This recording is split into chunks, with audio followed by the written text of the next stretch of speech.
Hello, my name is Chris Garrison. I publish as E.Chris Garrison with 7 Star Press, and I am here today to answer some questions that I was given by Jorie of Jorie Loves a Story. She is also a friend of mine. We've gotten to know each other over the years as author and book blogger, and I'm happy to answer her questions. Uh, so, let's start. She says, "We explore poltergeists in the first Road Ghosts novel, 4 Till Late. How did you decide to focus on this angle of entrance into the paranormal aspects of the series versus focusing on a different angle?" Um, yeah, I suppose I did use poltergeist. I guess I wanted since it was a haunted road trip, I wanted something that would go with them to cause the haunting. And a poltergeist gets attached to people and is caused by that certain person's psyche. I had thought about making the van in Road Ghosts the haunted object, or something hidden in the van to be haunted. I even thought about having a dead body in the van, but I figured they'd figure that out by odor before they would anything else. So I don't know. Poltergeist seemed to make the most sense for a mobile ghost that could follow them around. She says, "What do you think would be harder to shake from a haunting? A poltergeist, a ghost who can't move forward, or a demon whose motivations are unknown, and why?" I'm going to have to go with demon, because demons, not that, I'm not sure. I'll say that have been an amateur ghost hunter in the past, and I haven't encountered demons. I'm not sure I believe in them. But as they're written in fiction, demons are malevolent, fully intelligent, powerful beings. You can't just, rid yourself of them by saying go away like you can a ghost. And some ghosts are more stubborn than that, but demons are supposed to be much more harmful. So it seems like an easy question in that respect. Anyway, road trips are a big part of the allure of the Road Ghost series. Well, thank you. What is your favorite road trip you've taken? Where did you go, and did you seek out things off the beaten path like Gonzo? Also, what was your favorite road trip place to eat, and what did you have? Well, this is a little difficult because it's been a while since I've been on a real epic road trip. But the reason I wrote the Road Ghosts the way I did was as an homage to my real life Uncle Chuck. He and I used to take road trips together, and some of the ones in Road Ghosts were based on those. Minus the paranormal. The 4 Till Late road trip, which that goes to New Orleans, was directly based on a road trip I took with Chuck a long time ago, 1992. Although that was with other people, and we had to sleep in the truck, and it was a different sort of harrowing. I think that's probably the one I remember the most, is if I think about road trips. We also did go to Memphis another time, so I kind of combined those two in one single fictional road trip. Let's see. Yeah, and Gonzo is based on Chuck, and Chuck was always big on finding local things that were off the beaten path. He always seemed to know some secrets about the places we went. And he always sought out the mythical. When we were in New Orleans, he sought out the mythical 50-cent red beans and rice that's the best you've ever had. Nothing else would do, and we were hungry as we wandered around looking for it. I ended up having to insist, and we ended up eating it at a Popeyes, I think it was. Favorite place to eat? Oh, I don't know. There's so many places. I don't think I have a good memory of a specific place that I ate along a road trip. At least nothing that's coming to me right now. Sorry, Jorie. What is your favorite scene in 4 Till Late, and what made it memorable? Um,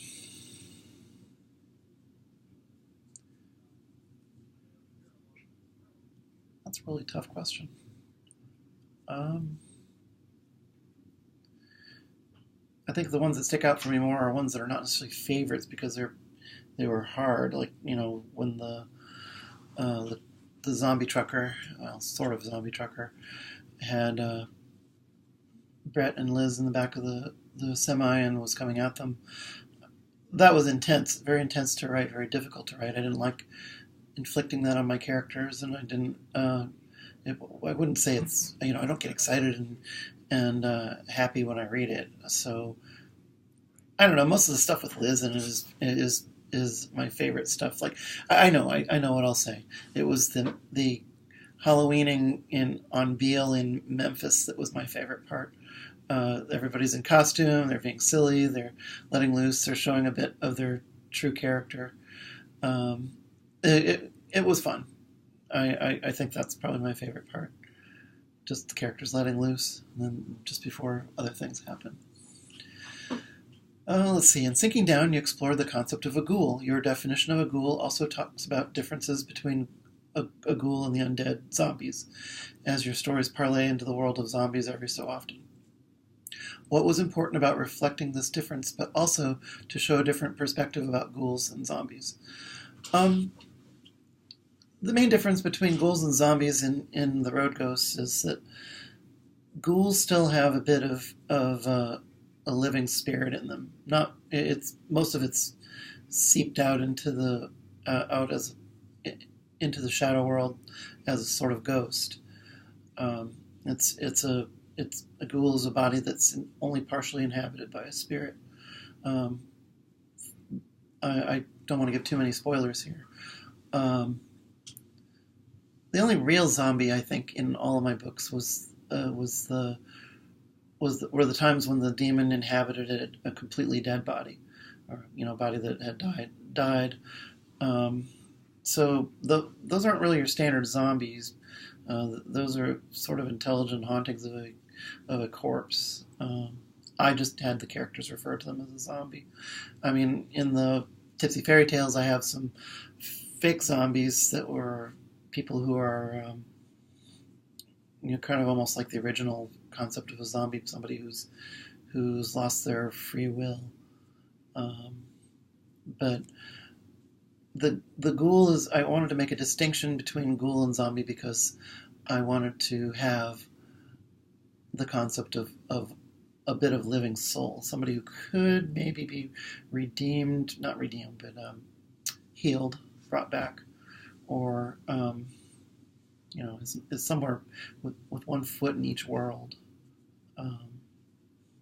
Somebody you could have some empathy for. A zombie is just a body that's moving.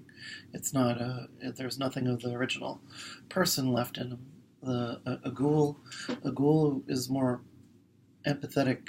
It's a sympathetic character because there's, despite the kind of failing physical body, you still have somewhere deep in there is the original person. So it's kind of more horrific in a way. Let's see. Uncle Gonzo is a celebration of a real-life person who is important to you. What can you share would have been his reaction to Gonzo? What do you think he might have loved about his character he inspired? I don't know. Since it's based on my Uncle Chuck, Gonzo's based on Uncle Chuck, who passed away before I even started writing this. I don't know what he would think. I think he'd appreciate the homage. He'd probably point out all the things I got wrong, the creative license I took. Nobody likes. I wouldn't say that. I was going to say nobody likes being fictionalized, but I've had friends who are happy with characters that were based on them that I wrote. He'd be amused by some of the in-jokes that I threw in there, I think. I think he would pick at the differences that he saw between my fictional version of him and himself. And a lot of that I think is because when I write about him, I write my picture of what he's like, and he wouldn't necessarily see himself that way, looking out through his own eyes. You know, um, I think that someone's depiction of me wouldn't necessarily wouldn't necessarily match my view of myself either. But I think, Chuck being Chuck, I think he probably would have teased me about the differences, or or something like that. I think he would have been flattered to be included, um, and might appreciate some of the jokes that the callbacks to real life things that I put in there. Um, she says, I hadn't realized we share a common thread of interest, the paranormal. Nor did I realize you've been out ghost hunting. What are your top 2 experiences while seeking out the paranormal? Did you have a particular experience which affected you more than the others, or is the area of being able to reach out to the unknown and experience something that can't be completely explained that is the most alluring of all? Also, what is your favorite place or setting to experience something that's supernatural? Okay, that's a lot of questions, Jorie. I'll do my best, though. I spent 8 years as a amateur paranormal investigator along with my wife, and we went all around the state of Indiana and not that far away. I actually included a couple of places I've been in, Me and the Devil in particular. I've been ghost hunting at Central State a long time ago, with permission, and I have been to Bobby Mackey's Music World, which is also called Hell's Gate, and I've been to Loveland Castle, which is a real place in near Cincinnati, Ohio. These are why they're in there. I wanted to use those real life locales for a fictional backdrop.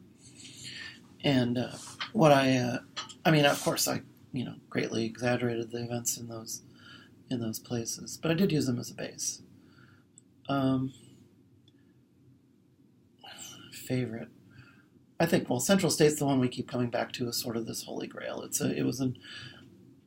It was a state-run mental asylum in central Indiana for a lot of years, from the 1800s till the 1980s. The place was shut down abruptly. A lot of people were let out onto the streets when they should have been in other care.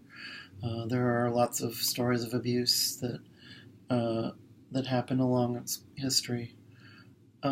It's notoriously haunted, and we saw many things that were experienced many things that were hauntings that couldn't be explained otherwise at Central State. And maybe some of the allure is that it's a place that's hard to get into. It's more or less impossible to get into anymore, and it's being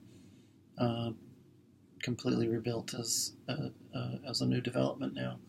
So the days of hunting there are in the past, and so maybe overly glamorized. But it is one of those places that I wish I could have gone back to visit again. The Bobby Mackey's Music World is another place that I would say is, it had its ups and downs. It's a working bar.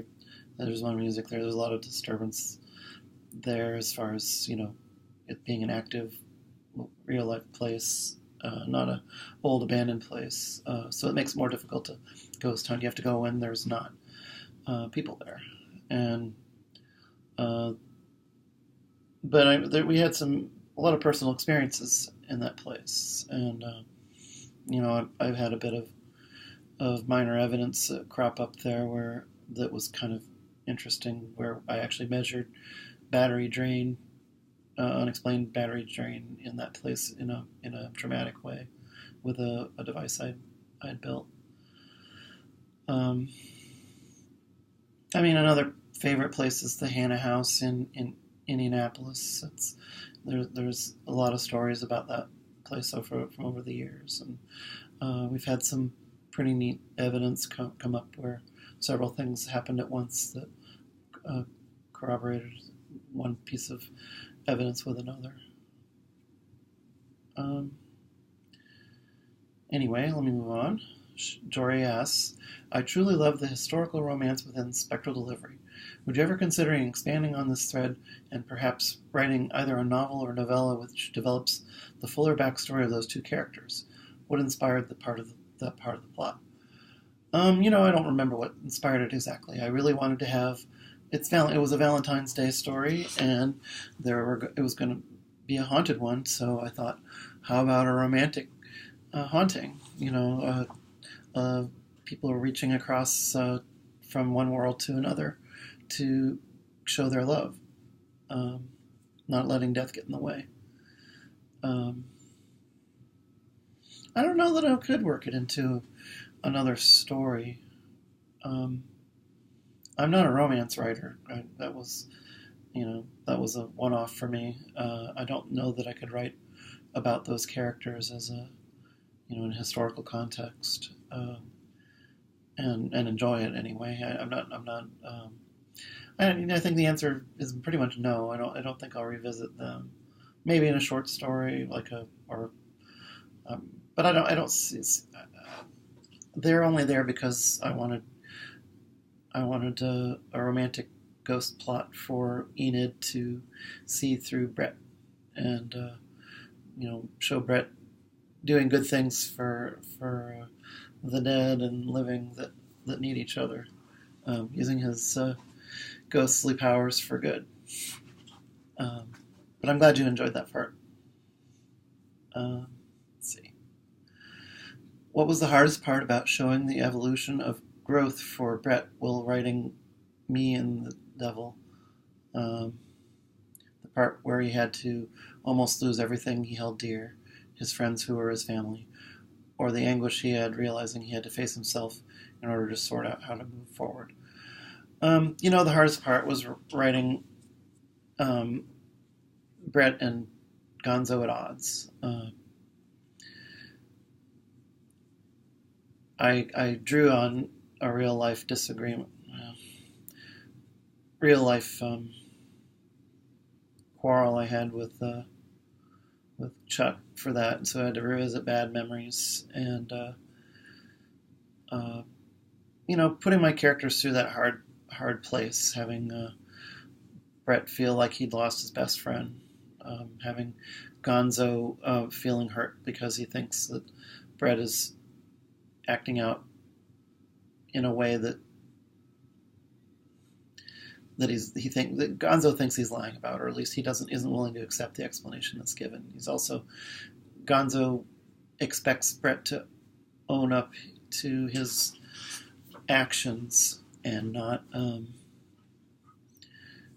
blame it on somebody else. And it was easy to see both sides of that fight, and I didn't like having the fighting because Gonzo always has Brett's back and vice versa.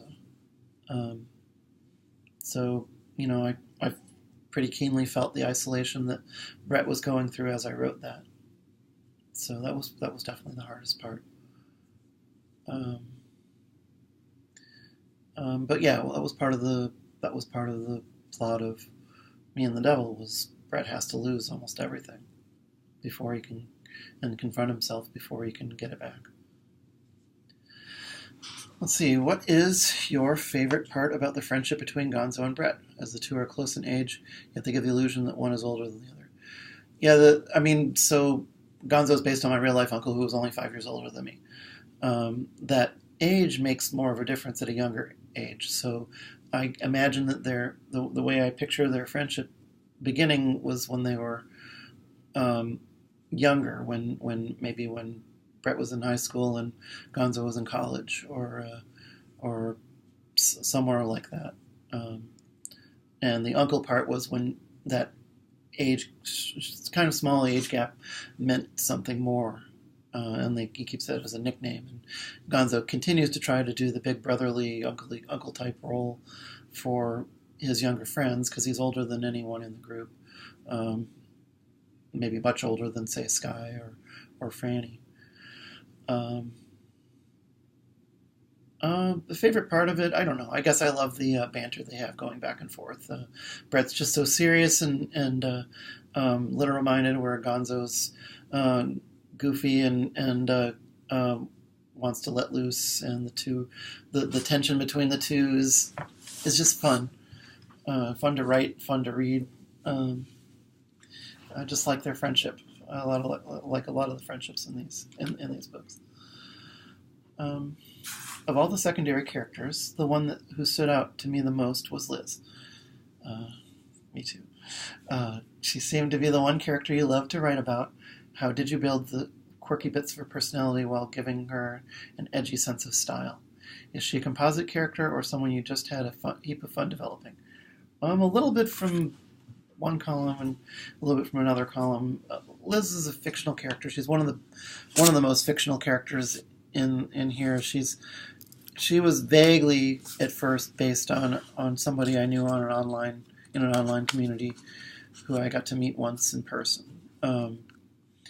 But mostly she's kind of Brett's counterweight. She is the opposite to him, where he lacks confidence, she is full of confidence. Where he is kind of lost in life, she finds her way in life. These are two people who care very much about each other, and they kind of need each other. Liz needs some grounding by serious, insecure Brett, and Brett needs buoying up by bubbly, fun Lizzie, who is very mercurial and but steadfast in her support of people she cares about. And that's what they have in common. Brett would never sell out his friends and doesn't want to change who they are. And neither does Liz. I liked writing their relationship as being difficult in that they're different and don't always see each other's point of view. But that's kind of realistic. In a real relationship, not everybody gets along all the time. And you help each other where you can. Liz developed over time. She was, like I said, the most fictional, but she seemed to speak to me better than the others. She was colorful and vibrant and full of energy, and she was often just what a scene needed when things got too serious or slow.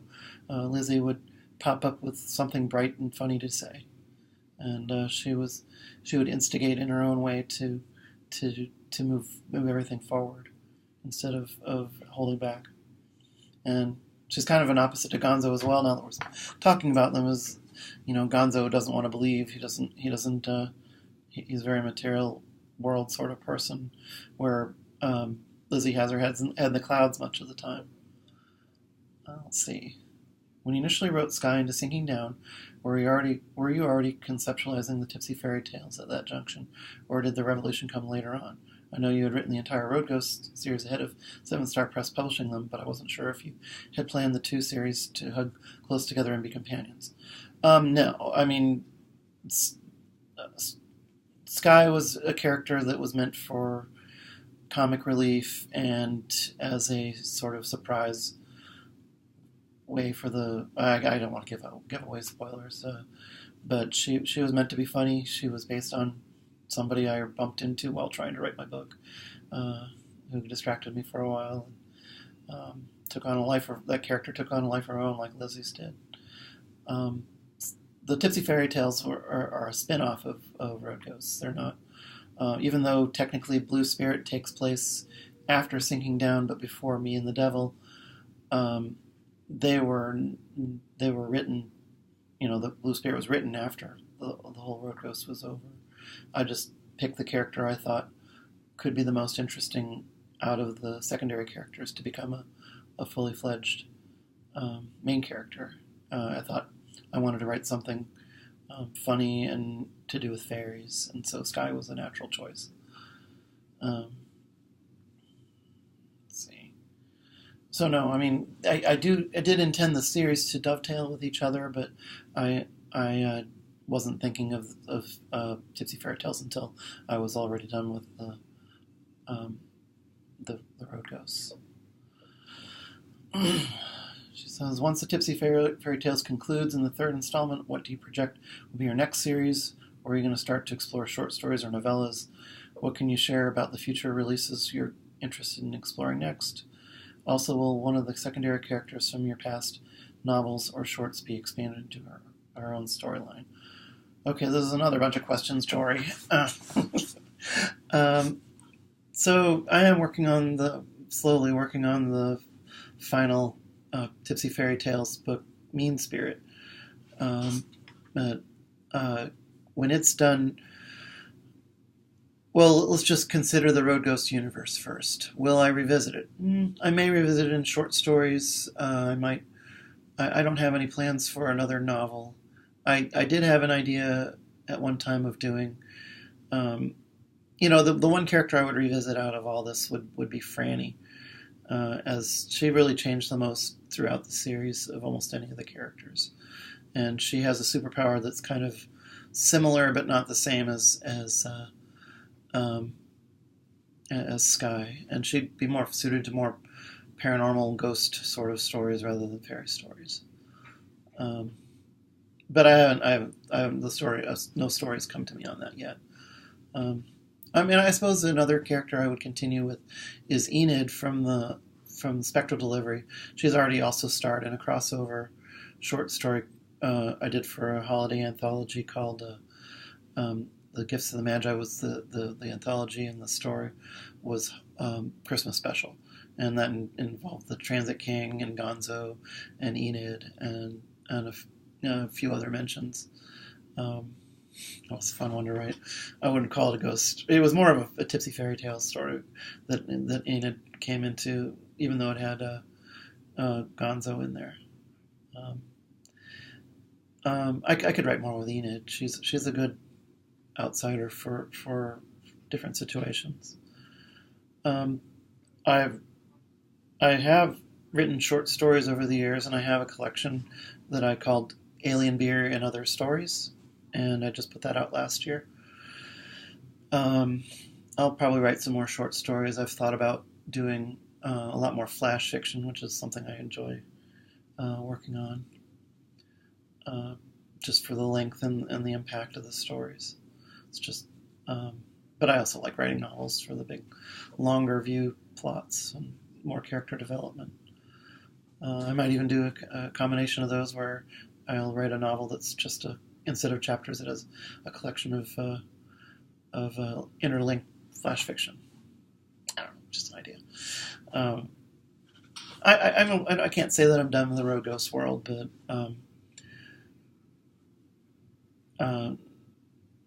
I don't know where I'm going to go with it next. So I have other worlds that I want to explore. I have a book called Reality Check that has a sequel that's itching to be written, and I have a series of novellas called Transcontinental. I already have an idea for a third book in that series.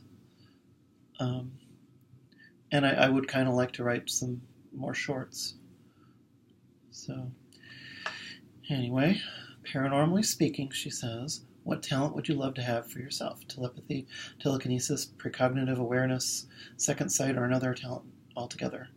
What makes it attractive to speculate about having? Well, I would like to have teleportation, because I've got a lot of friends that are far away that I would like to be able to go visit in the blink of an eye. That's my easy answer on that one. It's fun to speculate about having paranormal abilities like this, just because it gets us beyond our normal world. It lets us think about what would it be like if you could do more things. I mean, everybody likes to do what superpower would you have if you could pick one? So that's what I like about science fiction and fantasy, and urban fantasy in particular, is the speculation of what if I had teleportation? What would my life be different? How would my life be different? What things might happen that I wouldn't expect? That sort of thing. Jorie asks, which authors of paranormal stories do you enjoy reading during your downtime from writing? Which characters have impacted you the most? Well, I read a lot of my friends' writing because we are authors that help each other out by beta reading. I love reading stuff by Katina French for steampunk and her twisted fairy tales, and I love reading R.J. Sullivan's ghost books and space science fiction. And in fact, I've borrowed some of his characters. Restless Spirit has several of his characters, and Sky starred as a secondary character in one of RJ's books. We have close enough writing styles and outlooks on writing that um, those are easily doable. We trust each other's writing well enough to do that. Let's see. What have you felt the most misunderstood aspect about the paranormal? What is the most misunderstood aspect? Misunderstood. When we were in the ghost trackers, people came in expecting to see a ghost anywhere we went. We would set up a ghost hunt in a cemetery or an old building where we'd gotten permission, and they just expected Scooby-Doo. They wanted a ghost to jump out and go boo. And there's ghost hunting is a lot more boring than that.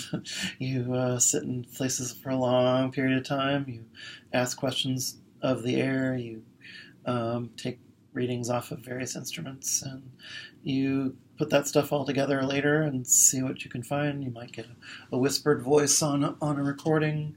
You might get a picture of something that's interesting if you're really lucky. You might see some anomalies in like battery drain, have a personal experience, but it's not like people. That's not like going to a horror movie.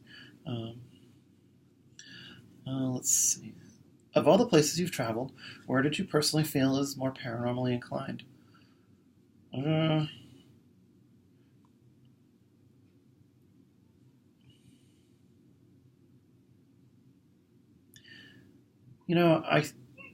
feel like Austin, Texas has got to be haunted. I might be wrong in this, but that place has sort of a spirit infusing it that I think would lend itself to hauntings.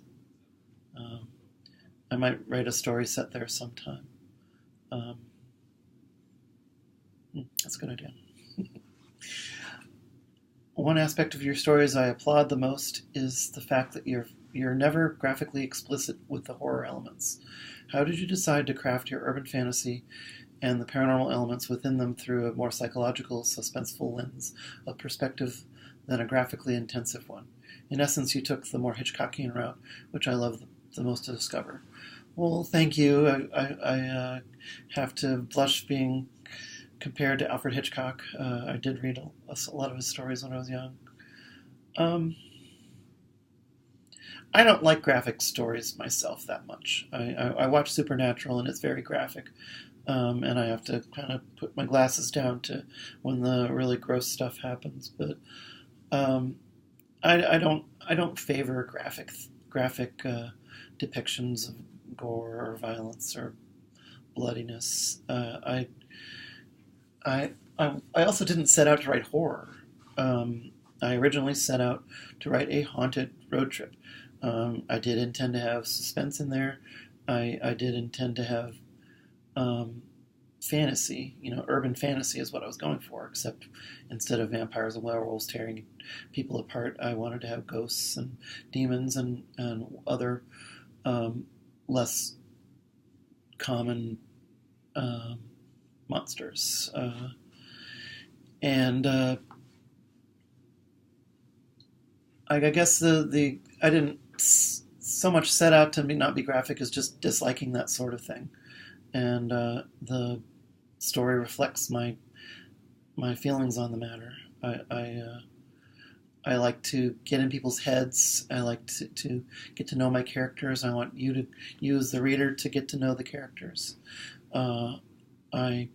So just having things happen to them wasn't really what I was going for. I wanted to really get into their minds and their hearts about strange things going on around them, and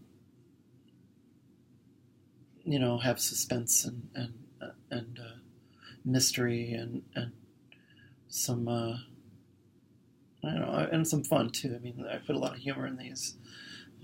I admire the ability of Supernatural and Buffy and so on when they can throw some humor in as relief from horror. I've had my stuff called horror before by some horror writers I respect, and I'm not going to argue with them. I'm not going to say it's not horror. By some definitions, I'm sure it is. It's just kind of light horror compared to what a lot of they will write. I don't, I don't set, like I said, I don't set out to write horror, but if someone reads it that way and enjoys it, then that's great. How did you first become interested in the paranormal? Was it by a direct experience, an artistic interpretation, book, film, TV series, or is it merely something you stumbled into and have enjoyed pursuing ever since? Well, I have my lovely wife Amy to blame for that one. She was interested in the paranormal before me, and although I was very reluctant to be involved with paranormal things like ghost hunting, I got interested after a while. I was hooked with my first ghost hunting meeting with the Indiana Ghost Trackers, and was very avid about investigating. I was the chief skeptic in our group for a lot of years, and I was the trainer to help people discern what was explainable from what was unexplained. Just so that if you got pictures of dust, you could call it dust rather than imagining it to have faces and being paranormal, that sort of thing. It was her enthusiasm for the paranormal that got my interest, and I've developed it over the years. People are often shocked at how few horror movies I've seen because I don't really care for them most of the time. I like suspenseful ones better than I like graphic or horrific ones. Just goes along with being kind of a sensitive person. Anyway, that was the end of Jorie's list of questions. Thank you, Jorie, for all the lovely questions and for the wonderful review on your site. If you haven't read what Jorie wrote about the road ghosts, I urge you to go back and look. She has a lot of wonderful insights into the books and clearly enjoyed reading them, which makes me as an author feel like I've succeeded where I began in writing the stories. And thank you for this opportunity to talk to you. And I hope you've enjoyed my answers as much as I've enjoyed giving them. And be sure to check out my Road Ghosts online. And thanks again to 7-Star Press as well for setting up this blog tour and for introducing me to Jorie in the first place years ago. Have a good day. Bye.